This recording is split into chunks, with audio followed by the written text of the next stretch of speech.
I've got a quick interview with you for my 1,000 subscriber special. So thank you for being here. Yeah, So man. Thanks for having me. I'm just gonna split this into three sections. So the first one, just a bit about you. So your business journey Sure. and your greatest business lessons that you've learned so far. Because Okay. I think a lot of people have actually asked me to ask you about this. The second one is, of course, by Go High Level, how agencies can grow if they have zero clients. Yep. And then third one is just some improvements that I've always wanted in high level that I'd love to just share with you, Sure. that we can run over. So yeah, I Sounds guess let's good. start. Let's start. So with part one, just tell Yeah. me about how you got into business. What's your journey of Shaun Clark? Sure. Well, I had a single mom only child. She was a mechanical Wow. engineer. And I somehow so I sort of got exposed to like, go to college is good. Science and math are good. So I sort of track line that way. And I was like science and I was nerdy and I love computers. So Yeah. that was my kind of foundation. But one of the things I saw along the way, which was really upsetting for me, was I watched my mom get laid off a couple times when the economy would go down. Hmm. And, I thought, gosh, like if you go to college and you get these skills and do all these things, and then you're sort of at the whim of others, that kind of sucks, right? And so I thought, well, Also. that sort of started my journey of like, how do you how do you have some control? And this is where I kind of stumbled into entrepreneurship. And I didn't for the longest time, I didn't even know what entrepreneurship meant. But I just sort of thought, well, if you start your own business, like, yeah, it doesn't mean you're like going to win Of necessarily, but at course. least Yep. you can be a little more connected to the win or to the loss versus being, 10 steps back and just sort of getting a pink slip and being told, sorry, we had to downsize 10% of the company today and your number came up kind of thing. And so from there, it was just, I didn't have any entrepreneurs in my family at all. So it was like a lot of Yeah. book Same. reading Yeah. and a lot of, I mean, I'm old. So, back then it was just like books in the library and books on tape and crazy stuff like that. And a lot of weird Yeah. journeys. Like, you get suckered in. Like back in my day, they used to run these like commercials where it'd be like, like today at the airport Hilton, so and so who's on a boat, in the Mediterranean is going to come down and tell you all the secrets to being wealthy. And you're like, I remember my mom, and this is actually what's great about my mom is she would like kind of let me go on these larks. And so I'd be like, "Oh, mom, I'm gonna learn how to be a millionaire. Can you drop me off at the airport?" I remember I was like 14 or something, and she's like, "Sure." So she drove me down there and dropped me off. And I remember I was like the first guy there, and I was like got the front row seat, and Yeah. then the whole room filled. It was super packed. And then this guy got on stage, and he's like, and he just kept saying like the same thing over and over again. He'd be like, he's like, "In a minute, I'm going to teach you how to be a millionaire." And I'm like, "Oh, okay, I'm ready, I'm ready." And then All right. time, and then a minute, I'm going to do. And I just, of course, I didn't know the big trick, but I was 14. And then he's like, Hmm. "At the back of the room for only Yeah. $500, you Yeah. can." Yeah. And I was like, "What the heck?" And of course, I didn't have $500 as a 14-year-old. In that moment, I thought my life was over. I thought I was never going to make it anywhere. I thought like the secrets to being a millionaire were slipping through my fingers. But it was an awesome lesson because what I learned, Hmm. of course, is that there's a lot of scam artists Yeah. out. And of course, this was some real estate thing, I'm sure. And in fact, I think ironically enough, several years ago, I actually saw that guy's DVDs at a garage sale Oh wow. for like free or There we something. go. Full circle moment right there, isn't it? Yeah, and it just reminded me, like, but it's like, and I think that was actually a good example of kind of my whole business journey. It's like it's really about trying a lot of things and having them not work, and the theme being you just keep going, right? Like you lose when you quit. Hmm. You don't lose just because you make a mistake or something fails or something, goes awry. And so my whole business journey has been about just a lot of stumbling and falling in the dark and trying different things and trying to stay true to what I enjoyed doing. And I felt like I had a good skill around software engineering. So, I guess over many, many, many successive failures, you get some spot, and then there's some interesting thing. You get some spot wins where it's like, yeah, you got to Yeah. win, but it's not as big as you want it, or you don't, or maybe, and for me, it was never like, I never felt like I had to be like, I don't know, some level to be like, I was like, if I was like one out of a million other people, I'd feel stoked. Like I didn't have to be, I never thought like I gotta get to the top Yeah. to be happy. Like that was never a thing. Um, but you still run into situations where it's for example, I ran a software company started called Invoice Sherpa, and I helped all these small businesses collect past due invoices, which Yeah. turned out to be really problem they were having. And it was awesome because I got to help these people and it's so exciting. And then it sort of like hit a scalability wall and I just didn't know what to do with it. It was like you get into these weird Mm. situations where it's like I was excited, I loved what I was doing, I liked that I was helping people, and I really want to do more of it, but I just couldn't figure out how to do any I more did of it. anymore. Yeah. Yeah, Honestly, so it's so there's a lot of crazy that because stuff. if in that moment when you're 14, if you let that single moment demoralize you, and you could have went down your life would have went down a completely different path, Oh, it's and so we wouldn't be true. sitting here right now. Is it No, it's so that true. It's little so true. cumulative effect? Yeah, yeah, yeah. And this is actually why I think it's like, I mean, I'm a dad now, and what's Yeah. so amazing about all of us as human beings at younger ages, failure is we self-equate it with learning because in school you're sort of like, particularly early on, you're really you know you don't know. Mm. And so you know you're learning. And every time you fall down, you sort of know that it's like, oh, I just didn't quite get that. Right. And at some point it changes in many of us. And I think this is the number one issue with if I could change one thing about people, this would be the one thing I would change. And in fact, there's some really cool data behind this, but it's this simple idea that when failure occurs, if you equate it to yourself, like, oh, I'm a failure, I must be Mm. stupid. That mindset is really the number one thing that defines, I think, success and failure in everyone. Yeah. Because fundamentally, what I think is hard for people to understand is we're all going to fail, and Yeah. Along the probably way, of many, many, course. many, many times. And what's worse is we always fail at the thing we really want to be successful at because it tends to be That's the thing so we're doing true. That's so that's true. new, right? Yeah. Yeah. Yeah. Yeah. And we live And in a plus, world that's very unsupportive of failure. yeah, and So it you cuts so deep know, when it's something you wanted as well. yeah, Like yeah, it yeah, cuts for even sure. You put a harder. lot of your heart and mind in. Yeah, yeah, yeah. So there's a Yeah. great book that everyone should read called Mindset by Carol Dweck.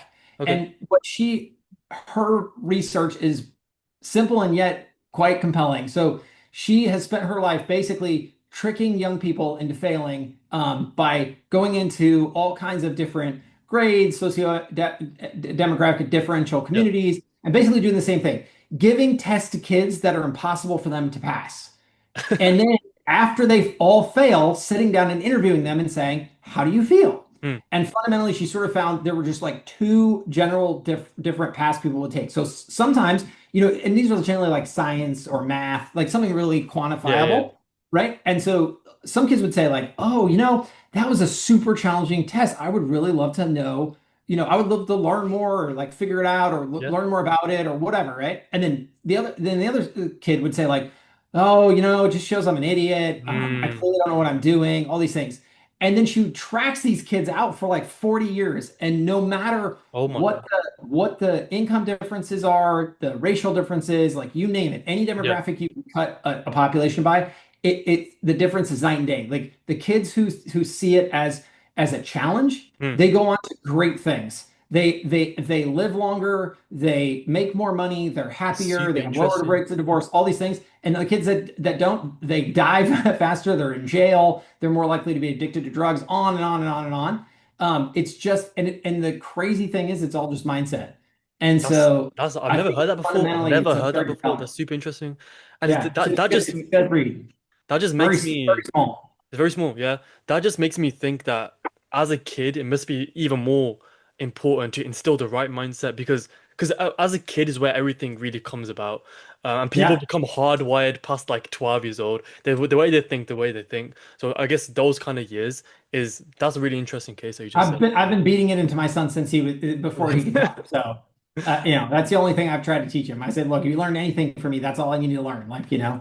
everything else, I don't care. You can figure it out. But that's the one thing, just do not think that failure means you're a failure. It means that you're learning, right? Mm, And it's amazing how, and what sucks about it is, I think you get no support for that. So like, go tell your friends and family today you're going to go do something different, and watch at yeah. least half of them come out hard against you, and the other Mm, half sort of just are kind of like silent. But no one's fine. like, Yeah. oh, No that's one exciting, that's amazing, because they're all afraid that you're going to fail, and that's I the make them problem. look Right? bad as Sort of well. Yeah. that fear.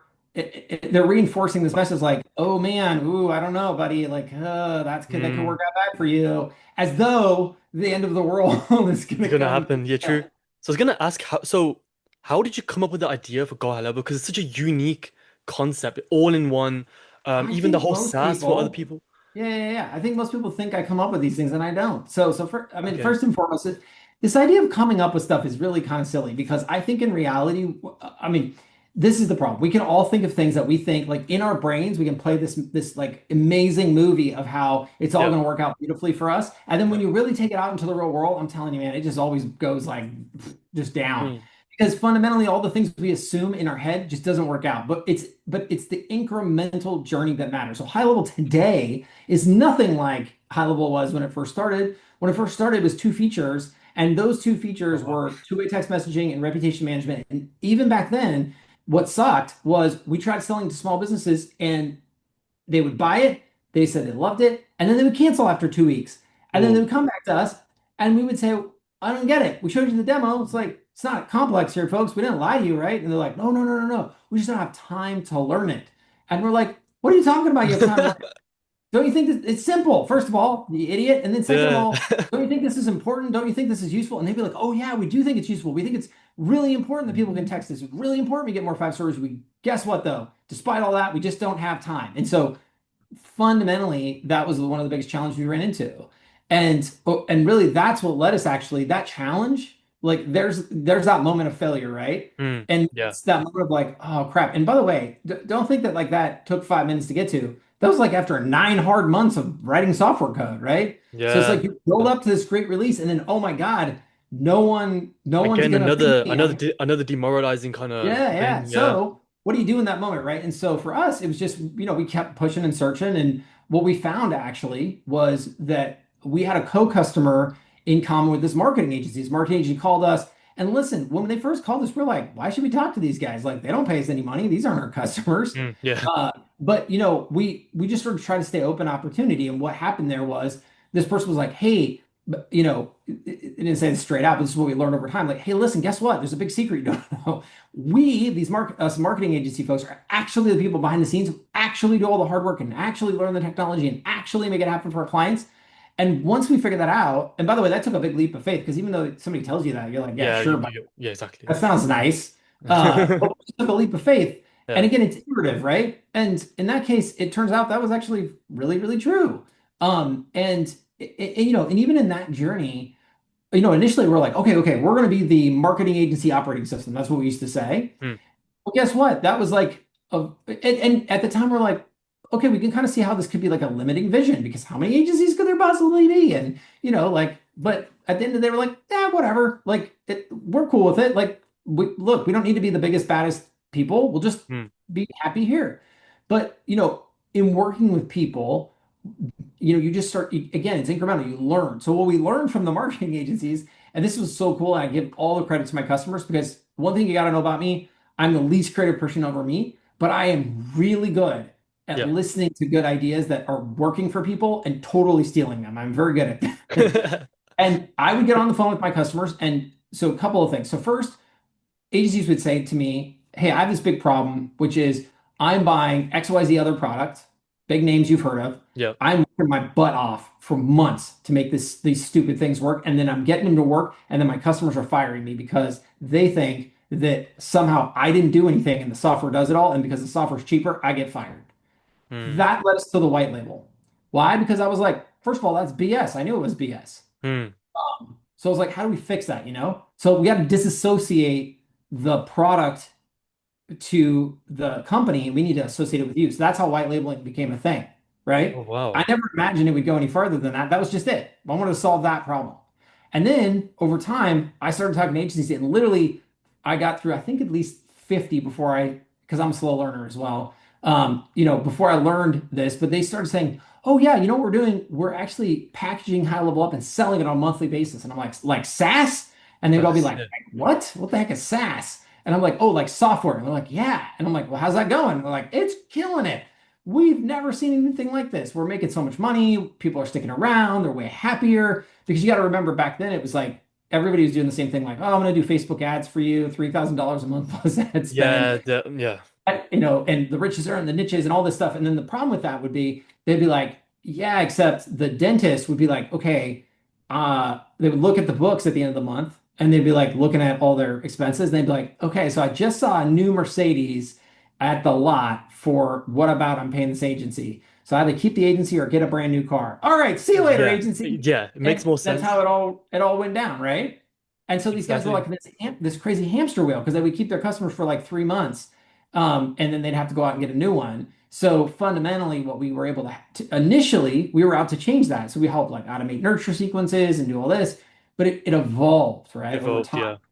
And then once again, I'm really good at stealing great ideas. So once 50 people said this was working, I was like, hey, I know, we should just do this. And what I meant by that is we should make this easy for every agency to do because it's clearly changing the game for agencies and giving them a different business model. And so that's what we did.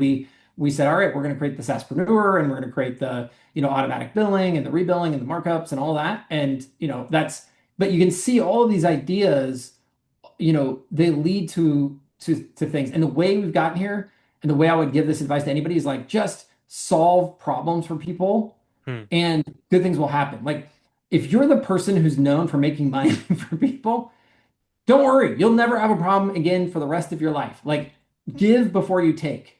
That's Okay. the number one thing I see to this day. Like, I get pitched all the time, like everybody else, and it's Yeah. always the same thing. It's like, hey, could you give me some of your time and then probably some of your money? And if you do that, then I'll give you something. Yeah. Yeah. It's Huh? always you're giving more to them than they're giving back to you. I'm like, I don't know you. True. I've never met you in my life. I have no reason to believe you're not just a liar. Can you, and of course they charge at you with like no information. They don't know you. They put no time into you. And you can No just, lead all that magnet. Yeah. stuff, you feel it all. And I'm always just like, come on, man, like come up with something. Give me some. And it's not to say it's never happened. It's incredibly rare, but when it does, it is amazing. It just knocks your socks off because you're like, wow, okay, hold on. I just learned something really interesting. And it's interesting because whoever sent it to me took at least 5 minutes to Yeah. figure out who it is they were talking to and what that person might be interested in. And they took a half a guess that, was educated. And I was like, I was amazing. And that allows me to think, gosh, I might want to talk to you. I got a lot of questions of people. They want to ask you, what's the most effective way to get clients? Like that's my number one question Okay, that so yeah, yeah, all my yeah. So subscribers wanted to ask you. so let's bifurcate this real quick, okay? So a lot of people it, everyone wants to be Michael Jordan. I'm old, so I'm dating myself, but everyone's like start there, but you Yeah. don't ever start there, You don't start right? there. Yeah. So let's bifurcate this. So like, okay, to those of you who are at zero, my advice is very actually quite simple. Turn off this YouTube thing and get out from behind your computer and walk out your front door. Sell local. If you do this, you inherently, whether you understand it or not, you have an advantage. You understand so much inherently about the place you Hmm. inhabit. And that understanding is the bridge of trust on which you will walk to your first client. Okay? And think about the people you're serving. Local businesses, where do they get their customers? Locally. Yeah, right. Where do you think a lot of their vendors are from? Yeah. That's right, local. In fact, funny thing, I have talked to thousands of agencies, and that is not an understatement. The only type of agency I have ever come across who fundamentally actually doesn't understand what the word means, but doesn't have any churn, local agencies. Hmm. Almost to the letter, by the way. And by the way, do these local agencies do you think they like niche out or specialize in a service? No, it's just No, they don't actually. They do the thing that everyone tells you shouldn't work. They do everything for everyone, yeah. It's but they funny. crush it. And you know why? It's very simple. Their clients trust them. And why is that? It's because when things go wrong, and by the way, they always do, they just jump in their car and like, hold on, man, I'll be right back. Let me I'm gonna grab a box of donuts. I'll be right down there. We're gonna work this out. And that one thing right Nothing there. can beat that. Nothing can beat that. No, nothing can beat that. So fundamentally, and let me tell you the exciting news. Let's say you call me tomorrow and you say, Shaun, I followed your advice and I have sold to every small business I can in my area. But I'm very scared that is going to limit me from going and having a way to do world domination. Turns out, actually, that's not true. Because the second that you dominate your local area, you can move on from that. But I'll tell you what allows you to move on from that is money, is recurring income, is a base, is a business, is a way to put food on the table and pay the bills by selling to that local place. You can then go on and do bigger, better things. Because the next thing I'm going to tell you to do is if you graduate from that, and by the way, we have this thing like go to our help doc, search BNI or Chamber of Commerce or whatever. We have like Yeah. this whole strategy on how to go to the Chamber of Commerce and things. There's lots and lots of ways to do it. Another way you could do it is you could actually do like a local business podcast. And by the way, this takes work, so don't like when you hear this idea and you think, oh my God, that's a lot of work. Guess what? It is a lot of work. And by the way, Exactly. we did this ourselves. So I've walked the walk. But go to any business owner and say, hey, I'm running this local the I'm running the Denver, Colorado business podcast, and we're interviewing local business owners about their businesses. And we wanted to talk to you because you're so amazing and you're so awesome. We can't wait to hear all your insights. And guess what? Just like this interview, just like me, everyone loves themselves and everyone wants to talk about themselves. You put them on and then you use it as a Trojan horse to get them to use your marketing services because every small business wants more customers. And you just, guess what? Here's a hot idea. Interview the people you want to sell to. So Exactly. There lots you of easy go. ways to do this. Yes, they take work. Yes, they take time. Oh, and by the way, when you're going to sell the least, be the worst, and fail the most? Yep. Right at the beginning. Right at the beginning. You are going to suck at everything at the beginning. And but guess here's the fun part. It gets better as you go. Every time you fail, First you step's will the get hardest. Yep. better. Your pitch will be better. Your delivery will be better. Your confidence, and this is actually the funny part, I think actually, most of the time it's just confidence. Most people, you don't, if someone ever comes to you and you want to, and tries to sell something to you, and you actually even need that service, like you need or that product, if you are presented by a person who kind of feels like maybe they don't know, or maybe they haven't done it before, or maybe it might not work out, the hell you're buying from those people. Like Mm, you want to buy from the gal or the guy who's like, "Psh, man, I do that all day long. I do that with my eyes closed. I can do that in my exactly. sleep." That's who you want to buy That's from. what you want to buy That from. confidence comes from a lot of experience and a lot of delivery. But anyhow, so now once you dominate your local industry or your local area, excuse me, it's now one to many. So now the thing is whoever you want to sell to, don't try to sell to them. Stop. Go find someone who already has. Go find someone who has an existing relationship with that group of people. And then Okay. go pay that person money. And what I mean by this is you can't have a crappy product, okay? You can't do a bad job. And that's actually what's great about this. It actually makes you focus on your product and your service. Yep. But instead of trying to go and like, let's say you want to sell plumbers, okay? Just as an example, go find somebody on Facebook who has a group of 1,000 plumbers. Do Yep. not try to sell in their group. Go to the group owner and say, hey, listen, I have this amazing kick-ass product. In fact, I am so confident in it, I will pay you for your time to look at it and opinionate on it. Wow. Get an hour of their time, show them the product. If it helps their audience, they will love to put you up, especially when you tell them the great deal. You're going to cut them in on the deal. You're going to say, listen, you know this awesome product that you just told me you like? If Mm, you let me or that's help very me or smart. somehow enable me to sell into your group, this product that you yourself just told me is great, I'm going to pay you. And hopefully, if you're smart, you've created a recurring revenue business, which Yep. high level company do, and you're going to cut them in. And you know what? You want to know what That is very percentage smart. it's that? Just do what we do. Just copy us. 40% recurring for 40%, life. 40% for life. Yep. Yeah. And I'm telling you, man, align Very people's smart. interests with your own. Um, and it's no more difficult than that. And what's great is it focuses you on the right incentives, which is you're not trying to out market, outsell, out offer, out pitch. What you're trying to do is trying to create a great product and keep it awesome and amazing and pay people and reward people for the relationships they've already built. And you just keep delivering good stuff. And if you do that, let me tell you, you win. They win.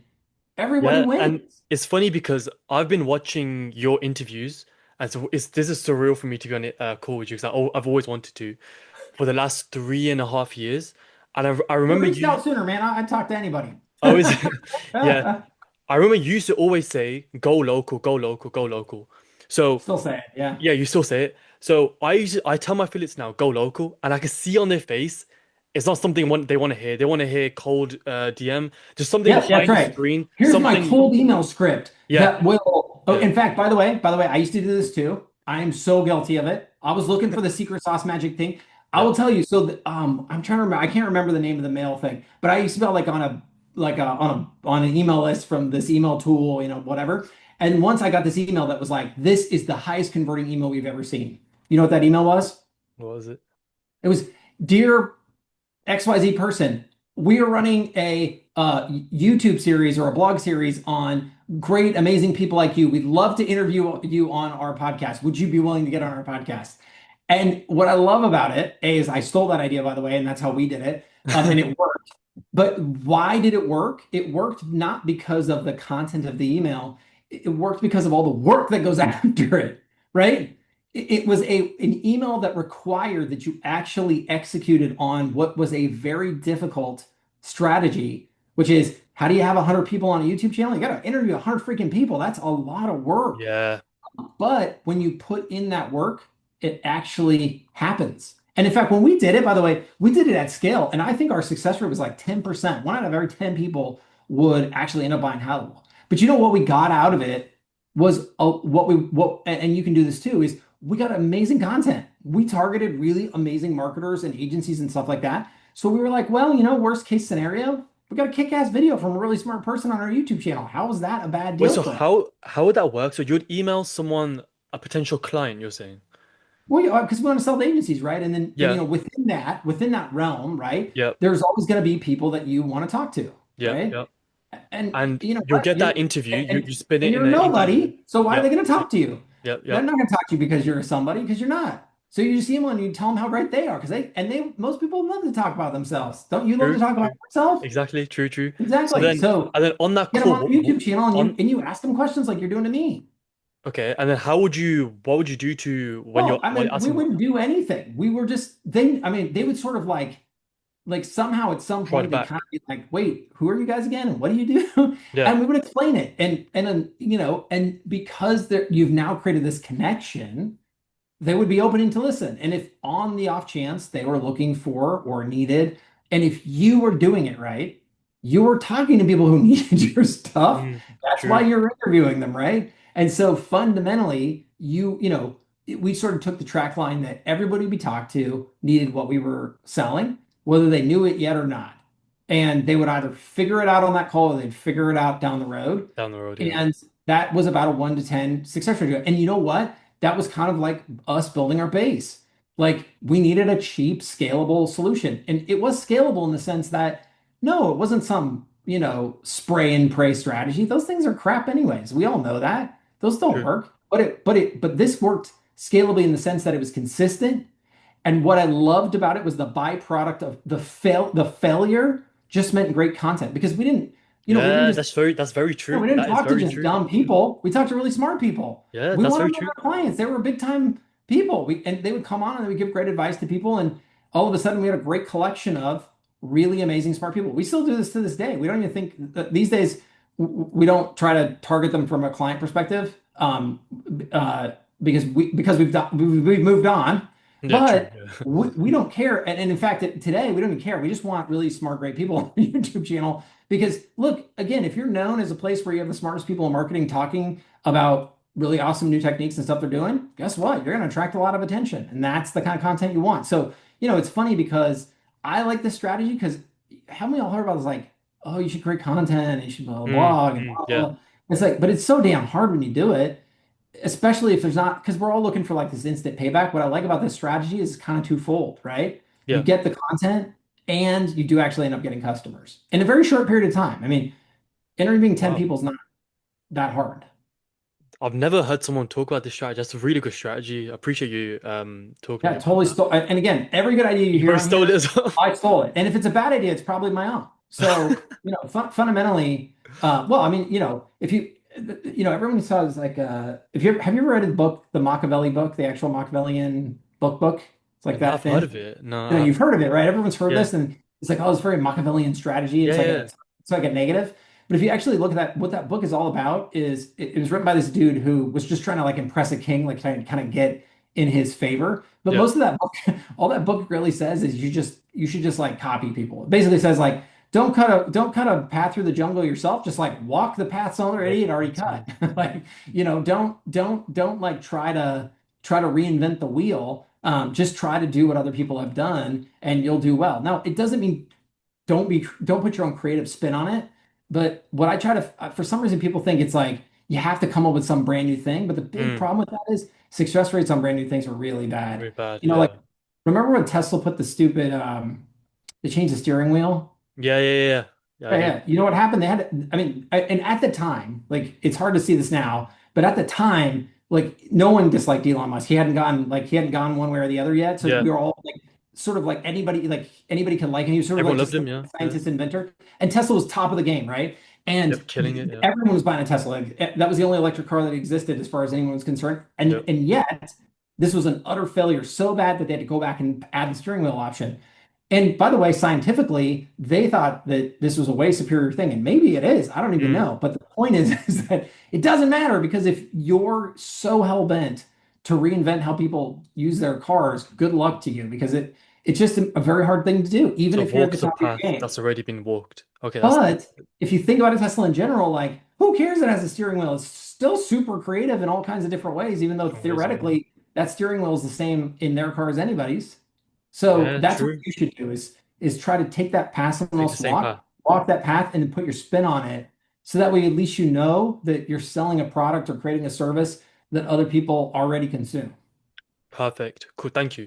I've got a few Yeah, quick fire questions from my yeah, affiliates that they would let's want do to it. ask you. So first one is, what's the ETA with outbound voice dialers in GoHighLevel? Are you talking about outgoing voice AI? Yeah, voice AI, yeah. Okay, I don't know. Ask Karan. I think it's level update though. I think that's October. They're already doing private betas with a bunch of people, so Cool. this is already in effect. Perfect. The second one is, how much should I charge for the software monthly for a client?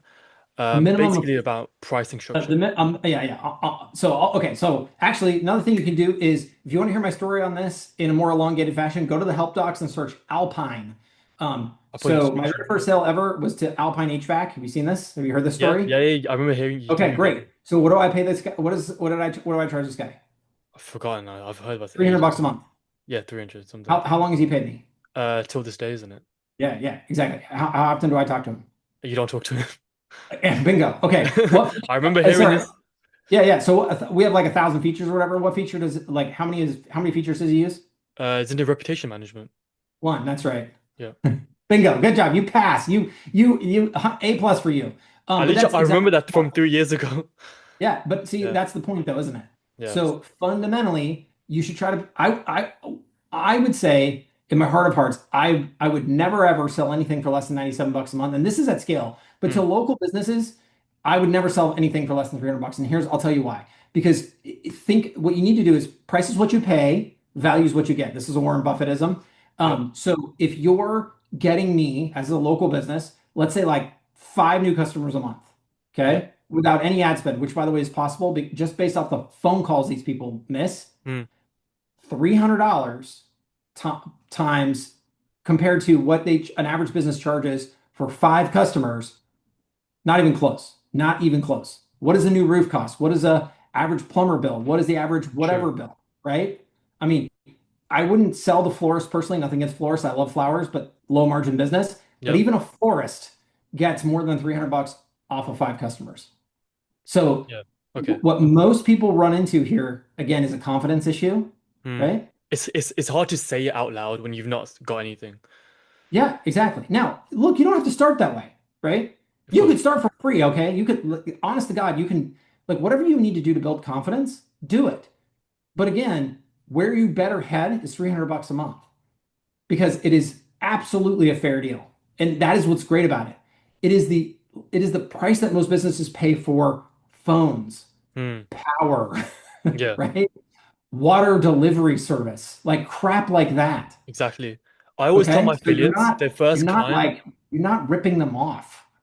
Yeah, literally, I always tell my affiliates, first client, just to get the reps in, just to know what you're doing, always charge like 99 a month. First one Perfect. is easy to say, it's Yeah. nice, you can get the Yeah. reps in, then later on you can go ahead, say the Yeah. bigger numbers. Here's how we work. We are a decentralized company. I Yep. have some of the most killer product managers on planet Earth, and more importantly than that, they are accountable not to me, they're accountable to you. So you can not only can you book them personally and get on calls with them personally, but most importantly, if you go to gohighlevel.com/product dash events, every single, and I'll put this in the chat too, every single product team, every single month has a live town hall and Oh, they wow. will anybody who wants to show up, they will say, listen, here's our current roadmap. This is what we're working on this quarter. Yep. This is the roadmap we have next quarter. What are we missing and what do you guys think and what should we add and what are we doing wrong? And they listen to that feedback. Oh, wow. And you know, you've been here for 3 years. You better know about the ideas list, right? Yeah, yeah, yeah, I know the ideas Okay, list. good. those product managers absolutely pay attention to that ideas list as well. To the extent that they're in their job description, it says go to the ideas list, sort by votes, and grab the next idea up for the next quarter and work those ideas down. But these town halls are really good places to actually give this type of really qualitative feedback Okay. because there are many because product managers also have the leeway to make their own smart decisions and they do. And the reason why, like whatever you're going to tell me is going to be a great idea. I have no doubt in my mind. But here's the most important thing. Prashant, who runs ecom, he Yep. knows way more about what you're about to say than I do. True. Yep. And what I want is, and this is, and lucky for me, I have this today. Every single one of these product managers about their specific areas, they're way smarter than I'll ever be. And oftentimes I find guys like you with questions like this, they're actually probably working on it already. For all I know, it's going to come out in level up day Mhm. already. So go talk to Prashant and ask him. I'm gonna And book if it there's with him anybody now. else you want to know, I'm happy to equate you with those people as well directly. And I would do this for anybody, by the way. This isn't a special thing. Hate to, I mean, I want you to feel Yeah, special, yeah. but I will do No this for worries. anybody because it's really important to me because we are a customer driven company. We do not wake up every day and say, I know I'm really smart. I'm gonna do this, and my customers are gonna like it. Gosh darn it, that's not how we roll. Yeah, I We really get up. respect how we can even speak to you guys. Like, of all the companies, I've never seen support as good as you guys. Like, it's Well, I mean, ridiculous. I hate to ruin it for you, but every time you talk to somebody who doesn't do that, you should call BS on that because at the end of the day, the way we think is really simple. Like we are here in service of you, right? You are the guy on the ground who is driving this forward, and all of the people you work with and connect with, they're on the ground every day, and you guys are really innovative people, and you try new things all the time. And Yep. most of them, like all most things, they probably don't work, but every so often you'll find something like, oh my God, this is new, this is dynamite, this works. Yep. Our job is to collect all of that from you, find the ones that do work, and then put them in the product for all of you guys. So that way you can just keep crushing it and keep coming up with new things. We're not here to tell you what to do. You're here to tell us what to do. And it's just important to me that we have the team that's present across all these different areas so that they can actually take that feedback and make it super actionable. Yeah, And man. yeah, any last final words you want to say to my subscribers or No, I just want to say congrats to you, and I think that if you're subscribing, you probably found a good channel because this guy sounds like he knows what he's doing. So thank you. keep it on and make sure you tell your friends. Perfect. Cool. Thanks, Uh, everybody. thank you. See you guys later.